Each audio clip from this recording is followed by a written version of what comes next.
Hello and welcome to the latest edition of Nick Griffin Beyond the Pale. And would you believe it? I'm your host, Nick Griffin. It's great to be with you, whether you're joining me live, and we've made a really prompt English start, so there'll be a few people creeping in over the next few minutes, or whether for them as you're joining me later on. I know that most of my British viewers still have to work, so very often join me later. But whether you're with me now or then, smashing to see you. Right, let me just check that we are actually live on here. And I'm joined by Paul Telford. Hello, Paul. Paul, I'm not going to catch up with you, but I've just had, well, rather my middle daughter has just had our 12th grandchild. So, yeah. So no way catching the Telford, but ahead of some of the others. And I believe now level pegging with Mr. Dowson. So there we go. Come on, Sammy, get to it. Also joined by Ivan Cooper. Great to see you. Roger Madison as well. And Roger confirms that it's hearing and seeing good. Well, that's excellent, isn't it? Right then. So what do I want to dive into? Well, let's start off with I've got a mixture of stuff for Brits and Americans and people anywhere for that matter. But I want to start off with a little bit following on from what Jim was saying yesterday on Purge TV about the Unite the Kingdom Tommy Robinson rally in London at the weekend. Now I can confirm, because I've got people who went there and so on, that it was very much smaller than before. So a lot of good people there and some utter trash. And the last time, actually, there were so many people on the last one that the majority of the march never actually got to see what was going on the stage, which probably helped, as a matter of fact. This time, with the crowd much smaller and with huge screens hired, even bigger than before, enormous cost, this operation, everybody got to see what was going on the stage, which will mean that next time we'll probably be even smaller than before. It was a very, very interesting thing, this, that when people first started talking about the demonstration on that Saturday, it was actually going to be the anti-genocide pro-Palestinian people, and they were going to be marching right through the centre of London, including to the House of Commons. Logical enough. It's the House of Commons which is happily putting Britain into somebody else's war and helping to murder huge numbers of Palestinians, Christians as well as Muslims, don't forget. But regardless, innocent civilians are still being slaughtered and starved there with the assistance of the Starmer government. Badenoch's only complaint is it's not good enough. And of course, people should have the right to demonstrate against that. But Tommy was boasting before this last one about how closely they've worked with the police and how wonderful the police have been, how it was great. Because the police very happily, the British state very happily used the Tommy tards as an excuse to push the pro-Palestinian anti-Zionist march basically to one side and to keep them out of the very centre of London. So, well, do you think that's a good thing? I don't think it's a good thing, because I think that the pro-Palestinian marchers have a very good point. And I think that treating them badly, whether it's by ignoring them or trying to push them to one side, will encourage the actual radicals who do really exist. There are really dangerous, psychotic, mad radicals amongst the Muslims of this country. Primarily because for years, British governments allowed Saudi Arabia and Qatar to fund all the mosques. So we've got a Wahhabized population. The Wahhabi element is diminishing, fortunately. But the way this is going, and seeing the double standards of how the British state treats people who support the genocidal state of Israel and people who want to protest against it, that is going to radicalize those people. It's going to help them to recruit more people. It's very, very dangerous for us, for ordinary Brits. But anyway, one more thing specifically about the Tommy rally is that it was theoretically Christian. There were a few crosses there and so on. And it opened, interestingly, with Kev Carroll, who's Tommy's cousin, reciting the Lord's Prayer. And he recited the full version, the Anglican version, not the truncated Catholic one that no doubt, as an Irishman, he grew up with when he was little, but fair play. But the interesting thing, well, I'll play it for you, and just see if you can spot what's interesting as the Lord's Prayer opens the Unite the Kingdom rally. Have a listen to this and we'll see if you can see. You ready? Our Father, who art in heaven, hallowed be thy name. Thy kingdom come, thy will be done, on earth as it is in heaven. Give us this day our daily bread, and forgive us our trespasses, as we forgive those who trespass against us. Lead us not into temptation, but deliver us from the evil one. For thine is the kingdom, the power, and the glory, forever and ever. Amen. Thank you, people. God bless you. So, did you pick it up? What was particularly noteworthy about that fine recitation of the Lord's Prayer by Tommy Carroll? Let me just dive into the chat and see if anyone spotted it. So, who are we joining? Oh, John Kopasaki. Good to see you, John. Excellent. No, there's no comments there, so I'm not going to hang on for very long. We've got another 15 seconds to get a comment up. There may, of course, be a lag, actually, on the comments. Okay. All right. Like you in? I'll tell you. When Jim played a clip of a group parading in New Zealand yesterday, everybody recited the Lord's Prayer along with the main man with a mic. In that case, it was basically silence.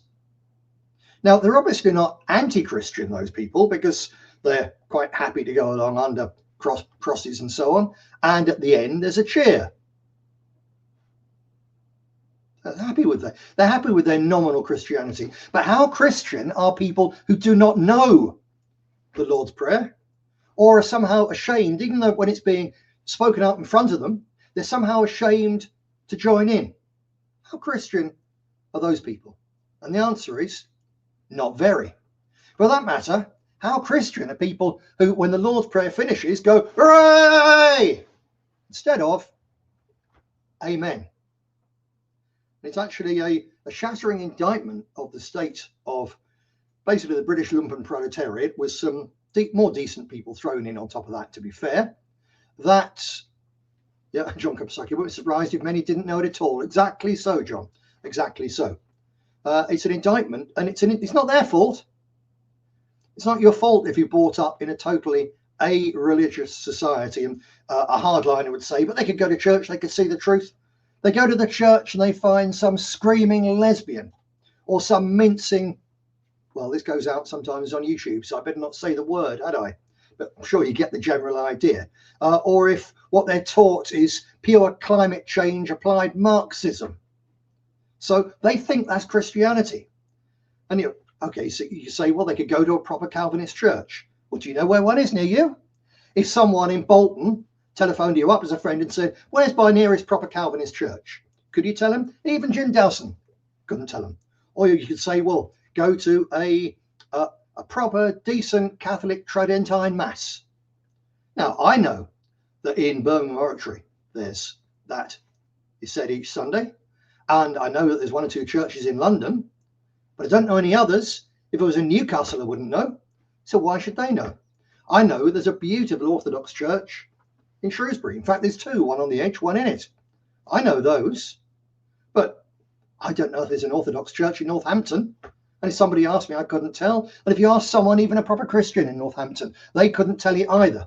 So these people have been deliberately cut off from our Christian roots, and they are lost. And one day, one of the great missions of real Christian nationalists all over the world, probably, God help us, including in Africa, will be to produce missionaries to the heathen English, to the heathen British, to help to bring these people back to the faith and back to their roots. I have no doubt that the pain and the horror that we're going to get in due course as various malcontents and old evildoers drag us towards civil war, I've no doubt that that will also have a remarkable effect in bringing the people of England in particular, but Britain in general, back to Jesus Christ, as well as back to common sense in general. But we're not there yet, and that showed it. Yes, indeed, he did get the Lord's Prayer wrong a little bit. He had to forgive him a bit, bearing in mind that the version that he knew as a lad is slightly different in any case. And he wasn't reading it, to be fair. He's managed to mug it up, even though none of the others knew it. Right then, that is enough on that. Let me move on.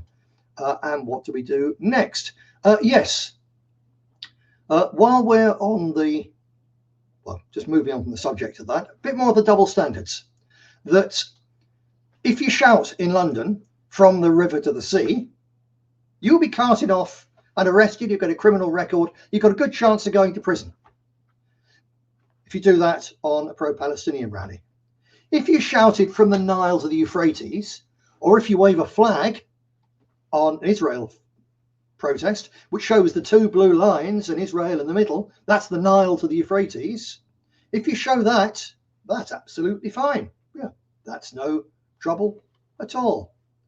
From that platform, I know, because as I say, I know one or two people who were there were hours upon hours upon hours of what the liberal elite and all the political class would call Islamophobia. And nothing is done about it. But the slightest hint of anti-Semitism at a pro-Palestinian or any other kind of protest, and they're screaming and shouting in the media from the politicians and the senior police force that these people must pay and they must be silenced. Now, what's my position on this? That it's our country. That if people want to be Islamophobic, while I don't think it's particularly intelligent, because as I said before, it can push ordinary Muslims towards the extremists, if they want to be Islamophobic, they're entitled to it. And let's face it, some Muslims have given them plenty to be phobic about.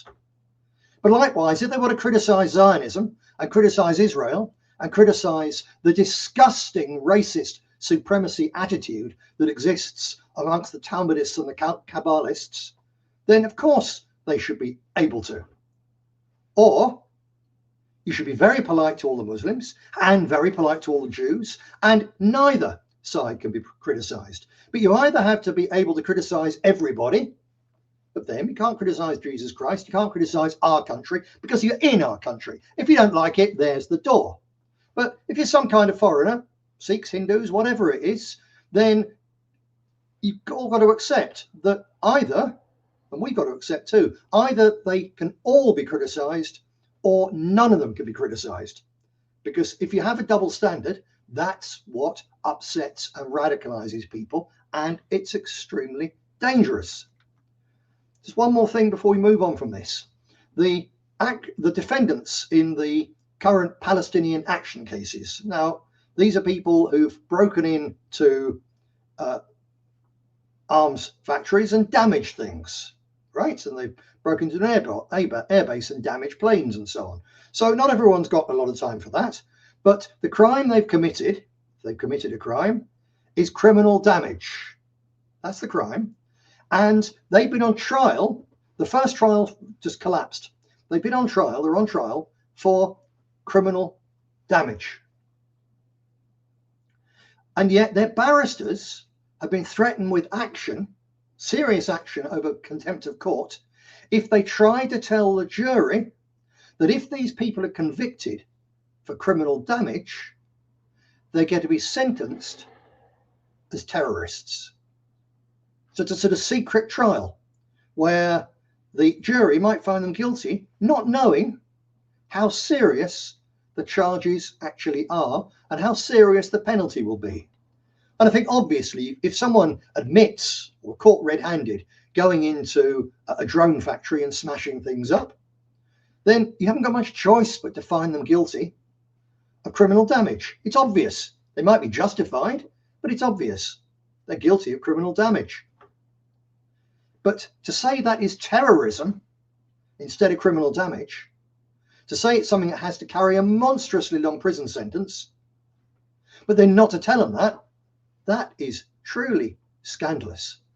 And if you're thinking, well, it's only Palestinians, it's only Muslims and so on, I don't really care, quite frankly. You need to be very beware of that attitude, because we live, just as the Americans live and the Australians live and so on, under a precedent-based legal system. What happens to them today can and will happen to you tomorrow, except for the fact that because our entire elite is actually far more anti-Christian and anti-white than it is anti-Muslim and anti-Palestinian, you will get it far worse. So all the restrictions on freedom of speech that we've had, and assembly as well for that matter, we've had imposed on us in Britain in the last few years, have been on the grounds because it's the threat of Muslim terrorism. It's the threat of Islamic extremism. And all the Brits have gone along, bah, yes, we want that.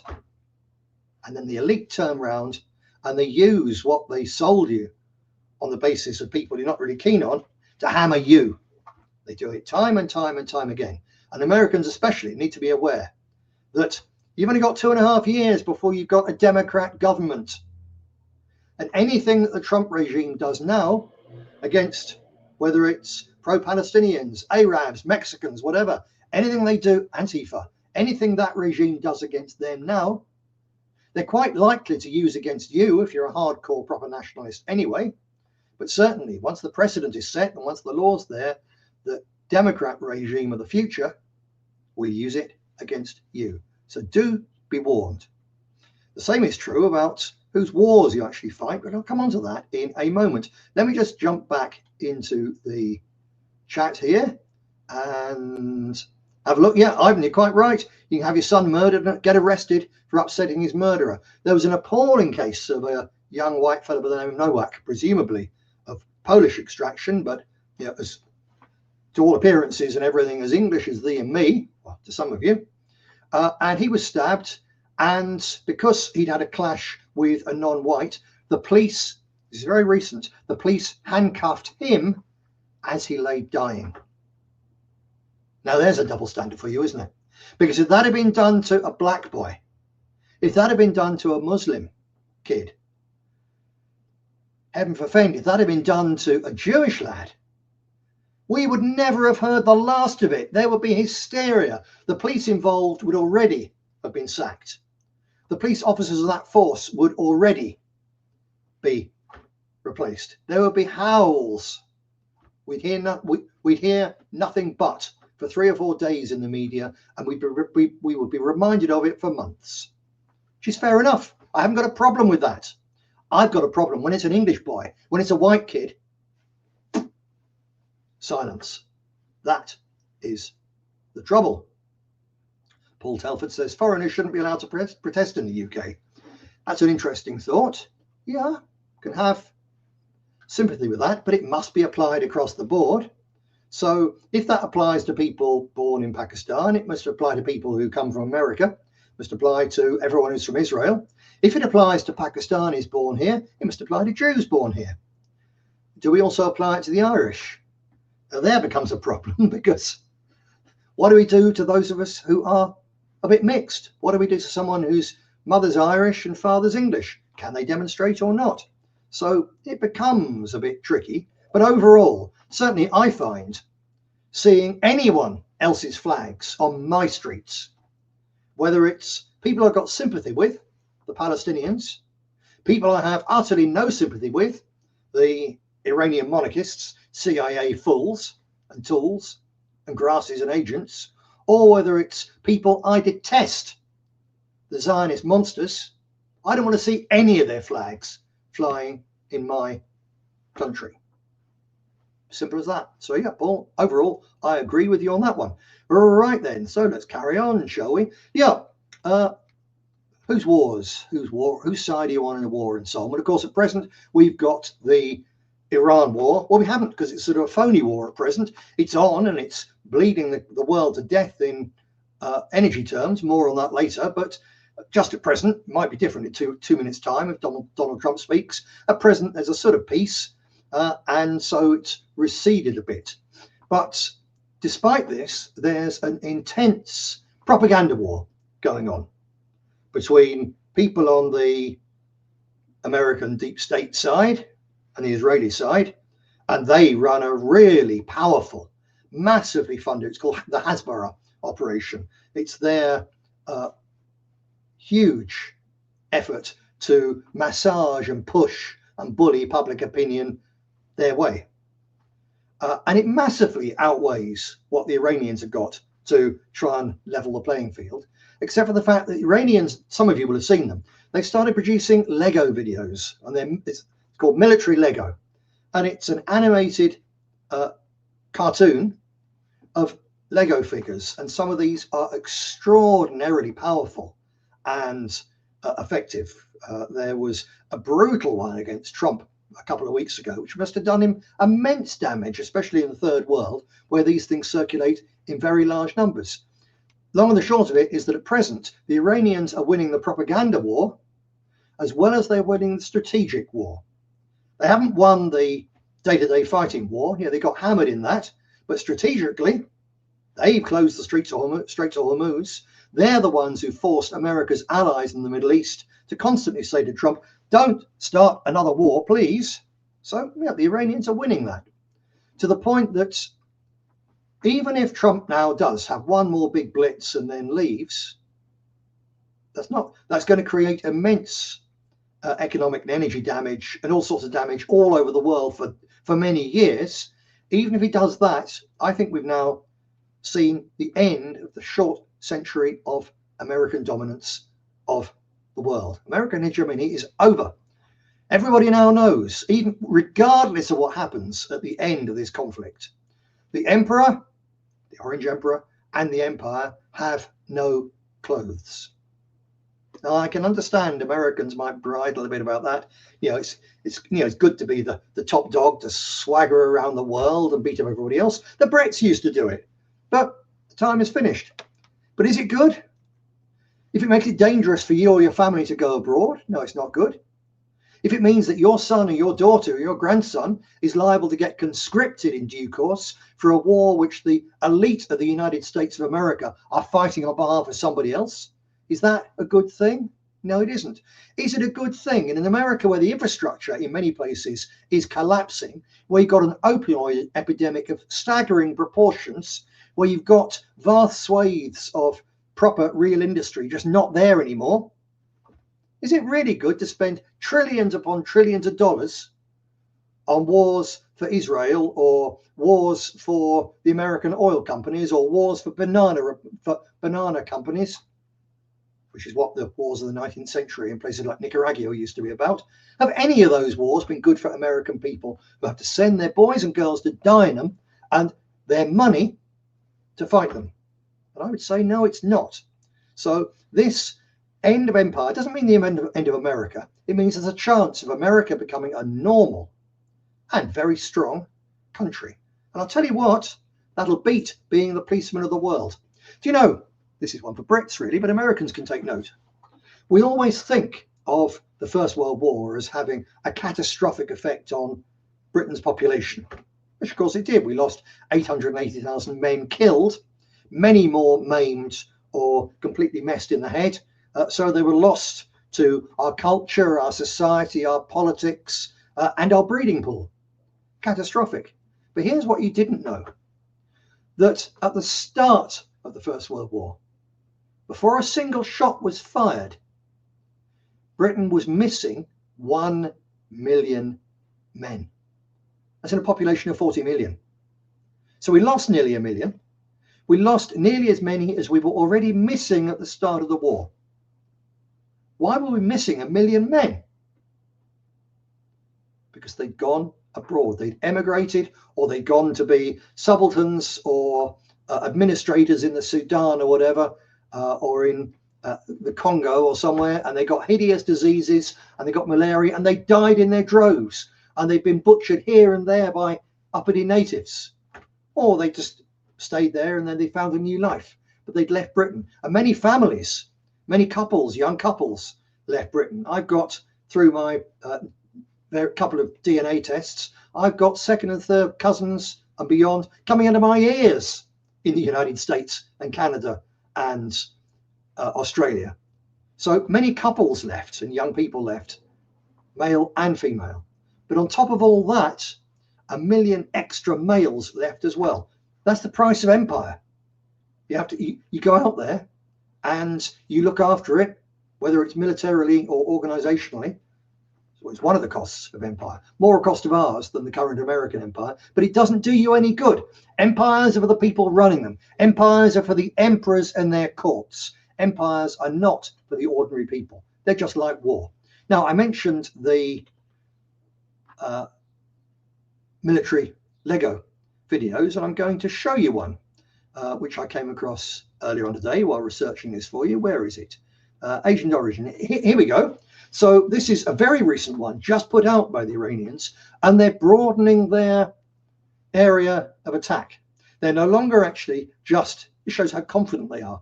They're no longer just sort of defending themselves in propaganda terms against the immediate Zionist and neocon onslaught. They're broadening it out and showing the whole world, think about this.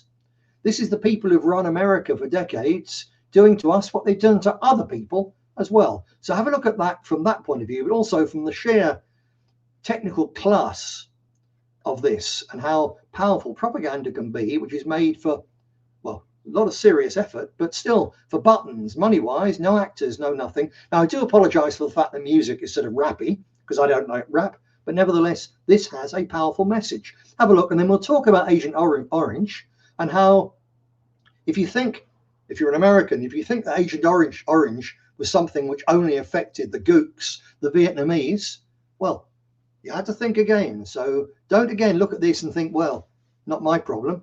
This, if you're an American, an older American, this could be your problem too.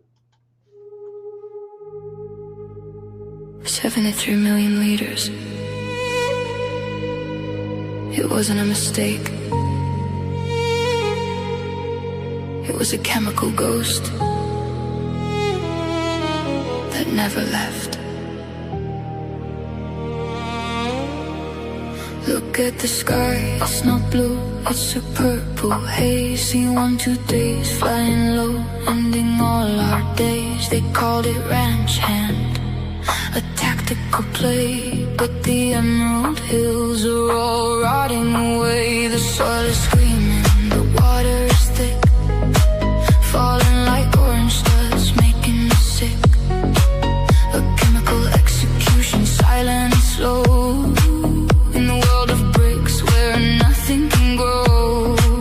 We're just pieces scattered in the dust, building a future, broken track.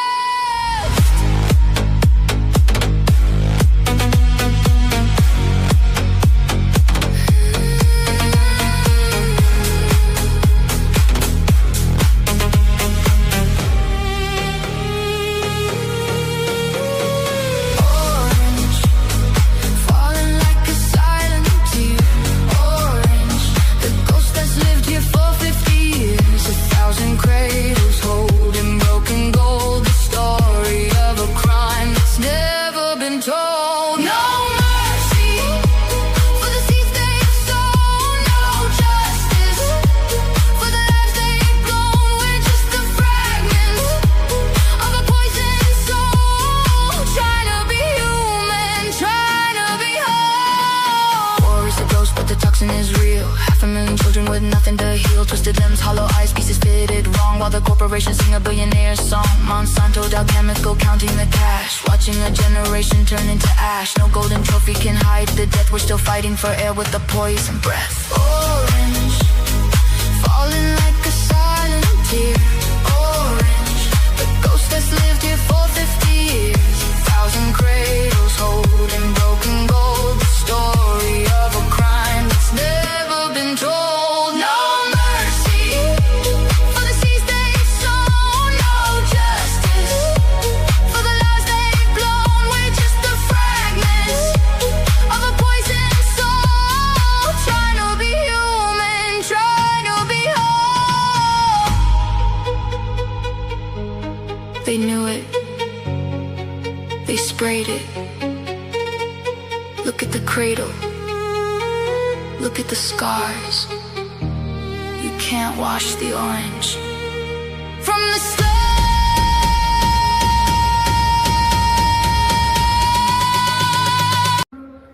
You ready? Our Father, who art in... Now, I'm going to stop it there because just before I stopped it, there was a point, did you notice that there was a fella in a wheelchair? That was an American vet. It was a white man. So for all that these people absolutely hate and detest the people running America, they still, in the middle of that, make the specific point that Americans were the victims, ordinary Americans were the victims of Agent Orange, as well as the Vietnamese. And that's a very powerful human point. Agent Orange was a toxic herbicide, a really toxic herbicide. And the Veterans Association of America has made it very, very clear that Americans were the victims too, on a staggering scale. It's connected, there's suggestions that it's connected to birth defects in veterans' children, and it may even go on through generations, with spina bifida in particular being one of the things pointed out. But what is absolutely definite, there's a lack of concrete research on that, perhaps because some certain people with real money, don't want the truth unveiled. But the cancers, all sorts of cancers, the heart disease, Parkinson's, hypothyroidism, shocking health impacts on American veterans are said by the Veterans Association, who are not some bunch of crazy crackpots, anti-war loonies or whatever, serious people who are there for the veterans of North of America's wars, including Vietnam. And the Veterans Association says that 300,000 American servicemen have died due to the effects of Agent Orange. Includes men who served on the ground, men who served in the so-called brown boats. A blue boat is one at sea, a brown boat was on the Mekong River, and others. And also in the Air Force, the men who distributed this ghastly poison. 300,000, according to the Veterans Association, have died. And given that only 58,000 died in combat in the whole of the north of the Vietnamese campaign from America, 58,000 dead in combat, 300,000 dead because of Agent Orange. Wow. So what's going on here? Is this unusual? And I'd say no. This isn't unusual at all. This is what elites do. See, they despise ordinary people. They despise and rob ordinary people. In fact, you can't rob people unless you despise them. So because their system is designed to rob us, they have to despise us ordinary folks. They utterly despise us until they need us to fight. And then when you fight, they wave all these little flags. And then when you come home, they dump you on the scrap heap. Now, there's an old saying, fool me once, shame on you. Fool me twice, shame on me. So they fooled us once in the First World War. Shame on us, shame on them. They fooled us again in the Second World War, and in Iraq, and Vietnam, and Afghanistan. They always do. They lie us into war with fake propaganda. They keep us going with fake atrocity stories. Then at the end of it, they simply leave you to rot. And they always do it. It's not an exception. It's always. And if we have another war, if they send British boys and girls to fight and die and get cut off on the edge of Ukraine or in the Baltics or whatever, it will be exactly the same. How do I know? Because it's always been exactly the same. And it's nothing new. I came across this and I'm staggered by this. It didn't actually start in World War I. It goes right back to the time when the British Army was last the same pitiful size that it is today, to Waterloo, the end of the Napoleonic Wars. And at the end of the Napoleonic Wars was the Battle of Waterloo, fought on June the 18th, 1815. And there were tens of thousands of men and horses killed, including about 4,000 Brits, who were either most of them killed or a few just missing, just blown to pieces completely. So tens of thousands of skeletons there in total. And the archaeologists over some decades now have gone digging and looking, and they don't find any. Where have they all gone? And initially there was a puzzle, and they did a bit more digging, and then they found out why. There's an almost total lack of human skeletons and horse skeletons, and certainly there's no mass graves on the field of Waterloo. Now, let me just find a picture of the Battle of Waterloo for you. I'm sure you know what it looks like anyway, but it's a good picture. I think here we got, yeah, there you go. Gives you a little bit of an idea of the carnage. Where did all those dead men go? The answer, my friends, is they were turned into fertilizer. Yep, that's it.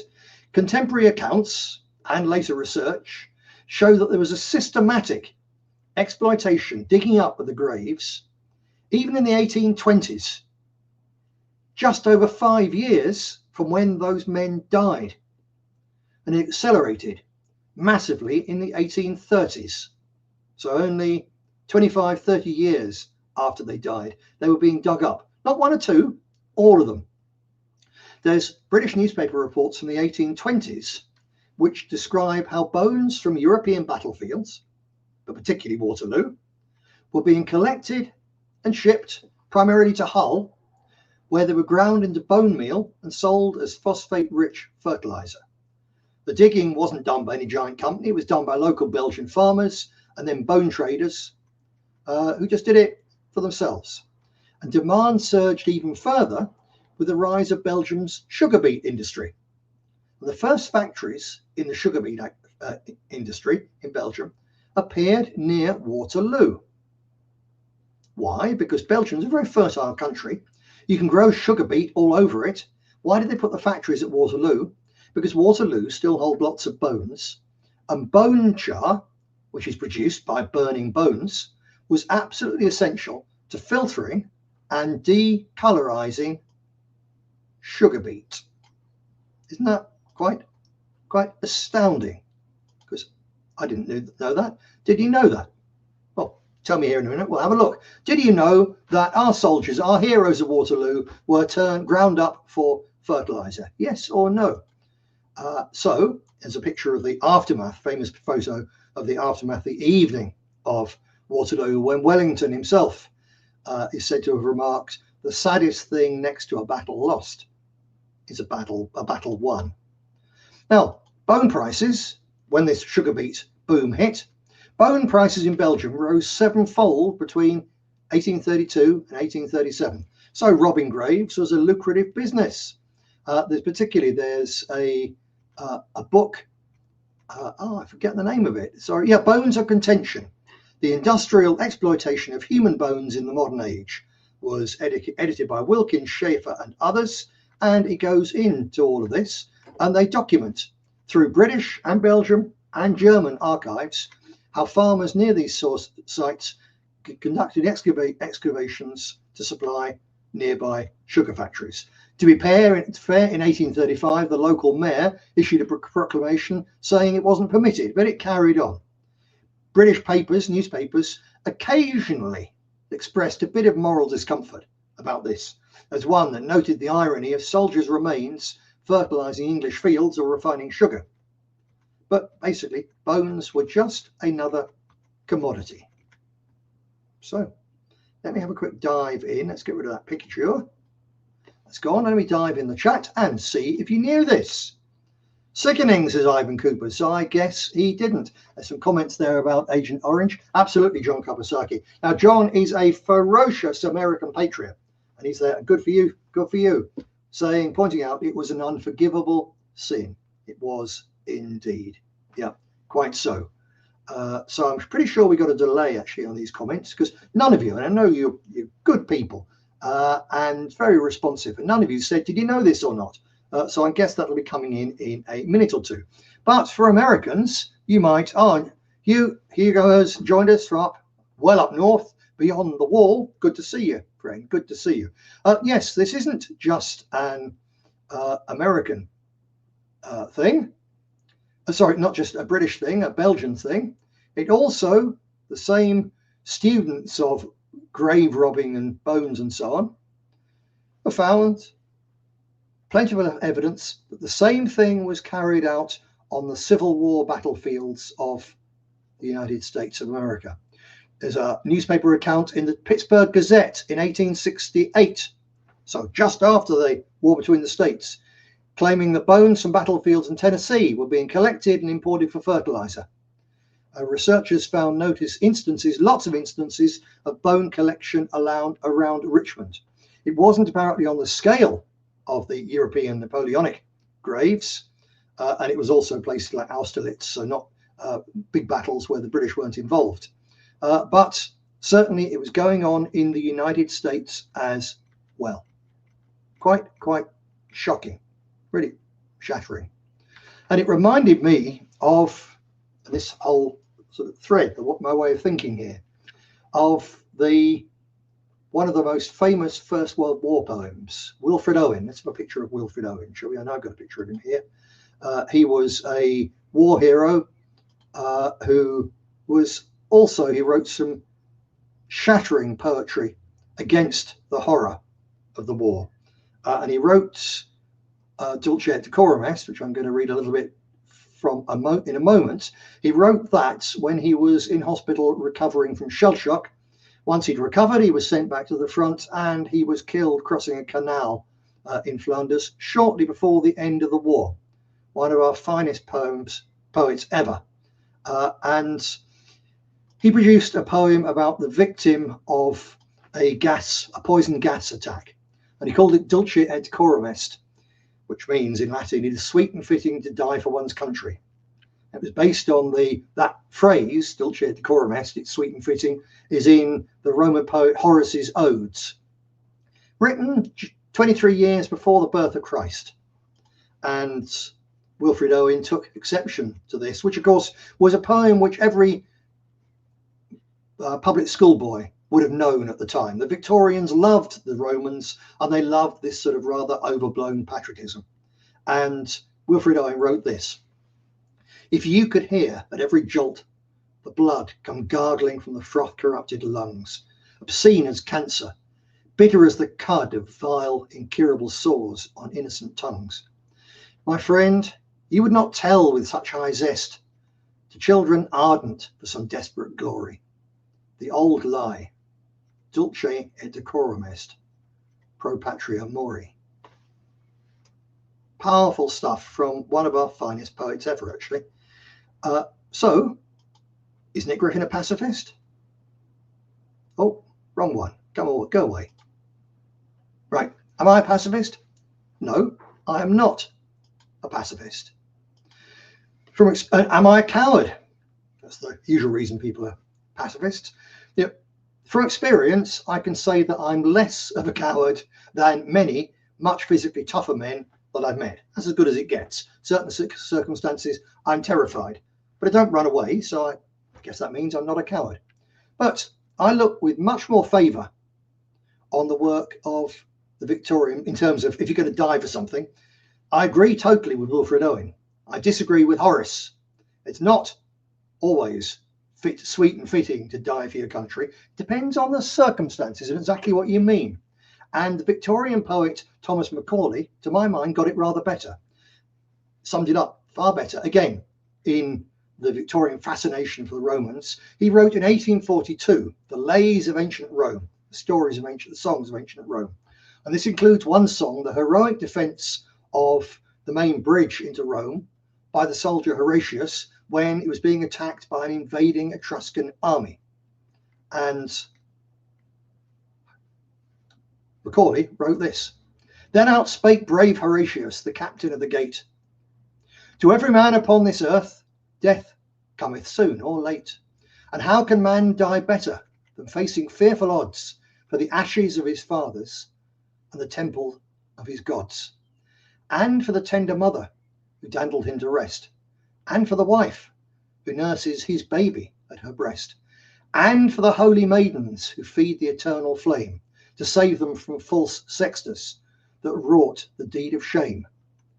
How can he die better than fighting for those reasons?" Now, Macaulay's lines there, applied to modern Britain, I would say strongly imply that he, and most definitely all his Victorian audience, would have agreed absolutely with the idea that it was worth risking your life. It would have been worth dying to save Britain from an immigration invasion, to preserve our cultures and our traditions and our Christian faith, and to protect our girls and women from imported grooming gangs and rapists hell-bent on the deed of shame of false sextus, but in our time with our people as the victims.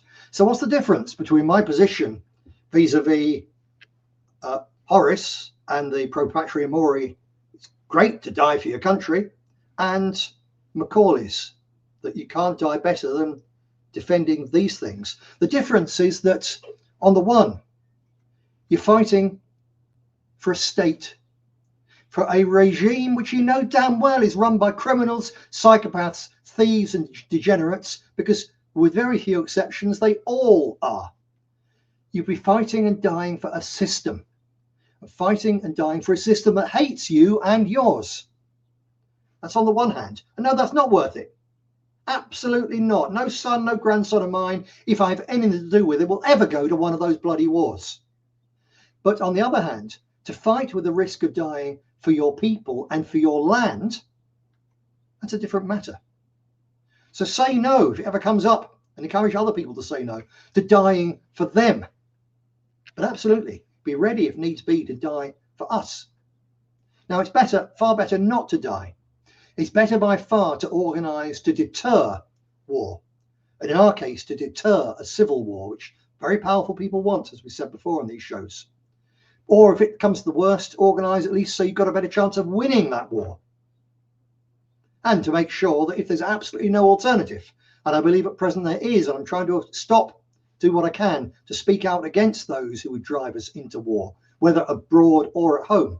If there's absolutely no alternative, then the more organising you've done in advance of it happening, the more likely you are that you can make sure that it's others who do the dying instead of our people.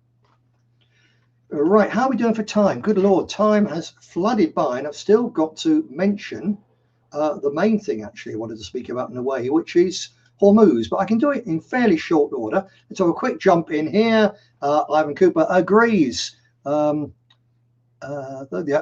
Falklands is British and it always will be. Well, whether it will be now, given that our Navy couldn't fight its way out of a paper bag, there's a really serious risk there, actually, a really serious risk indeed. But yeah, absolutely, defending the Falklands is something which is worth the effort of British soldiers.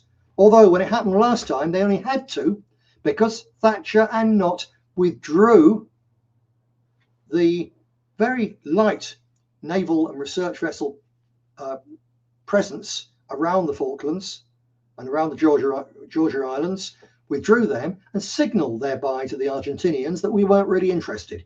If they'd sent one destroyer before the war, if they'd sent a serious number of extra troops and said, we're going to build a new airfield here near Port Stanley, if they'd done that, then hundreds of British soldiers wouldn't have been killed or hideously maimed.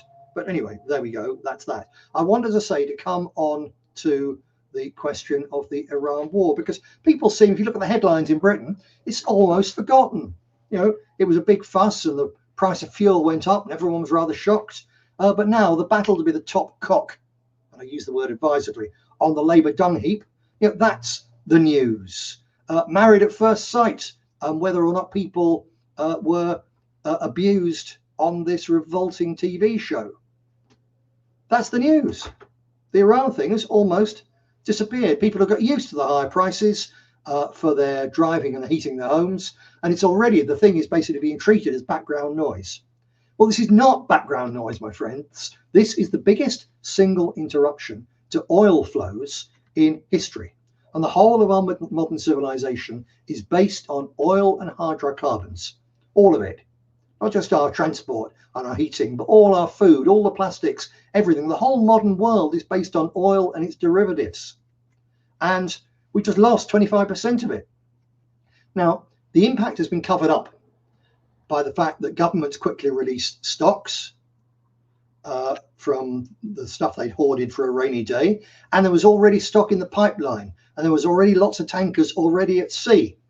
So that hid the impact. But even if peace was declared today, it'll take another 1 to 2 months before the exports, which would start, and not all would start immediately because some of the resources, the facilities have been quite badly damaged, but it would still take up to 2 months before tankers which started being filled today actually arrived at their destinations, and then the stuff's got to be processed. So there's a several month, up until now, we've been doing okay because we've been using the oil which was working in the pipeline coming our way before this happened. And even a couple of months after it stopped, the impact is going to keep on growing. And even if things stay as they are, we're going to face years of expensive energy, slower growth, all sorts of problems. You're going to have Chinese exports are going to be absolutely smashed. You're going to have the money pouring into the United States and the Middle East drastically reduced. That's going to create a financial crisis in the USA. You put those two things together, you've got a world recession on a big scale. This is coming for us. And there's every possibility of this going next with more open conflict, which ends up with not just Iran's oil exports being destroyed, but that of the whole Middle East. I spoke about this the other week. And if that happens, that is the destruction of over 25% of the world's entire hydrocarbon supply. And that means economic catastrophe, financial catastrophe, something which will make the Great Recession look quite mild. It's as bad as that.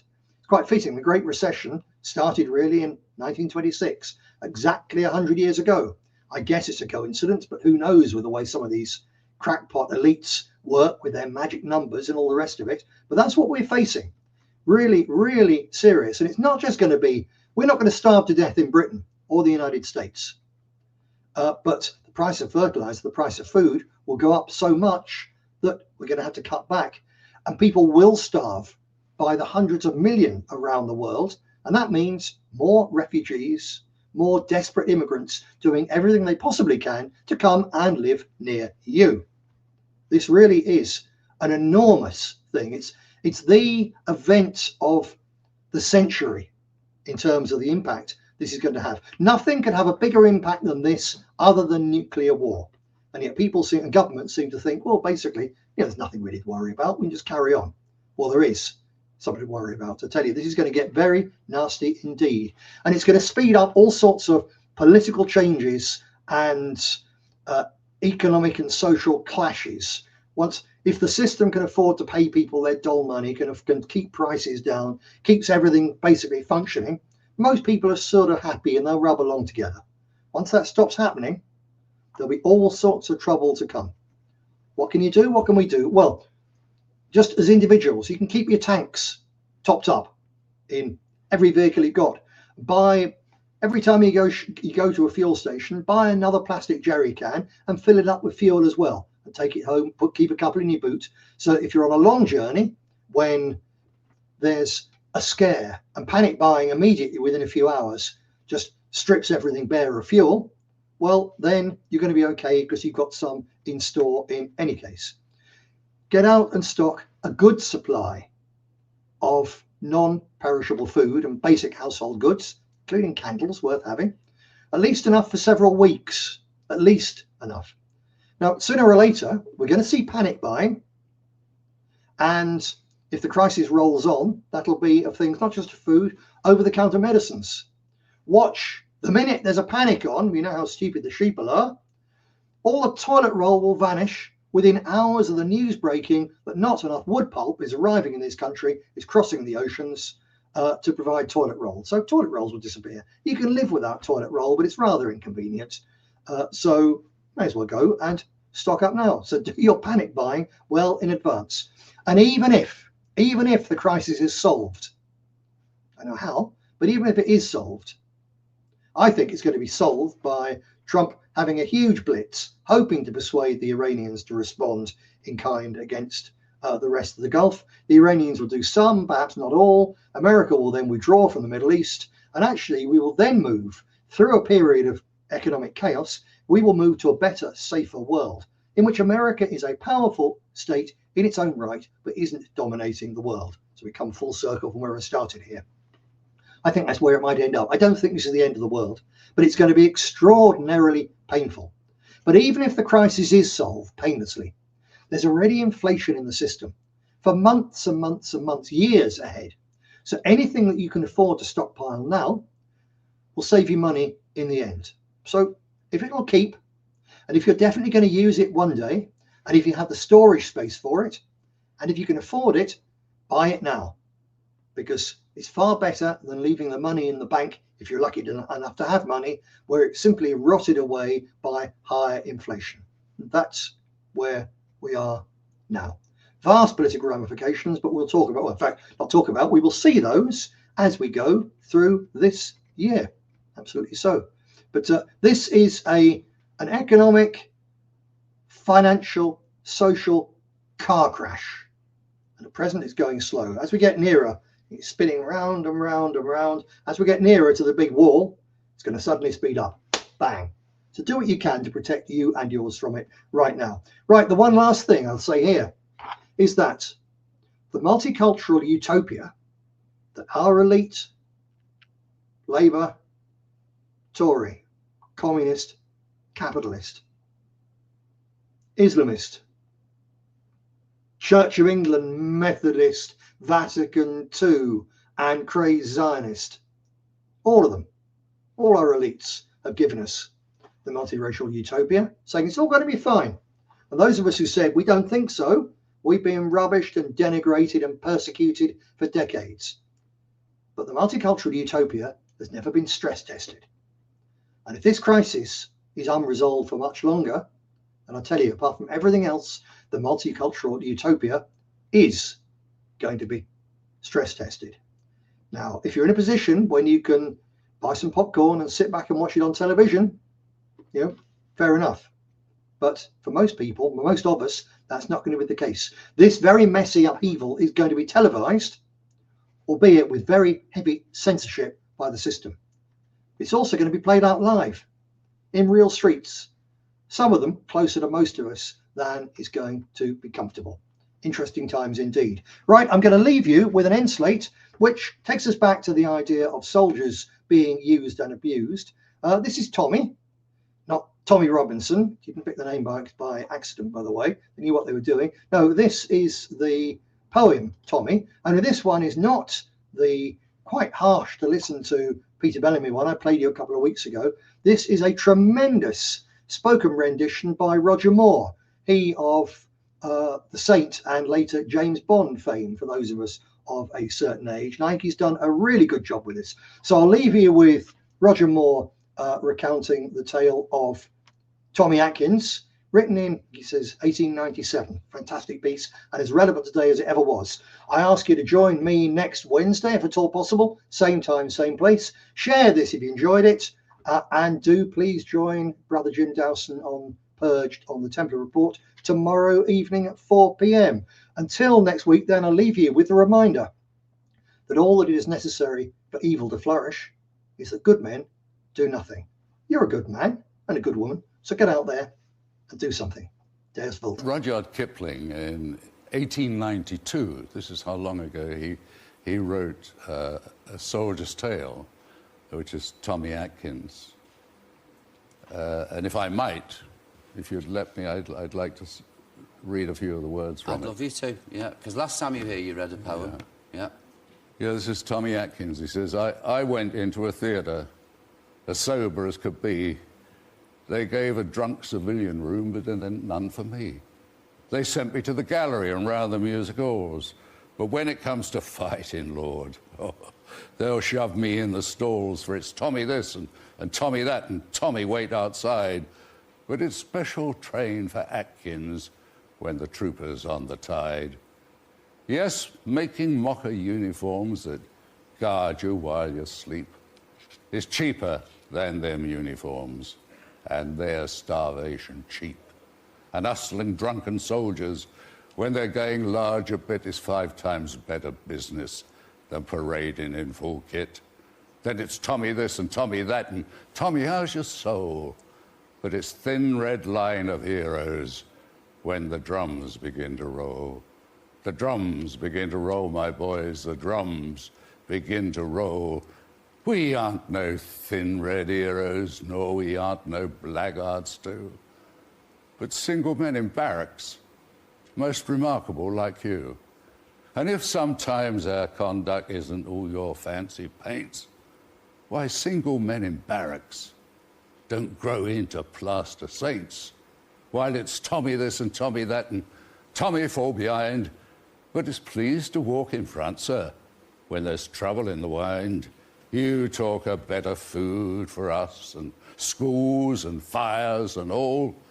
We'll wait for extra rations if you treat us rational. Don't mess about the cookroom slops, but prove it to our face. The widow's uniform is not the soldier man's disgrace, for it's Tommy this and Tommy that, and chuck him out, the brute. But it's saviour of the country when the guns begin to shoot. And it's Tommy this and Tommy that, and anything you please. And Tommy ain't a blooming fool. You bet that Tommy sees.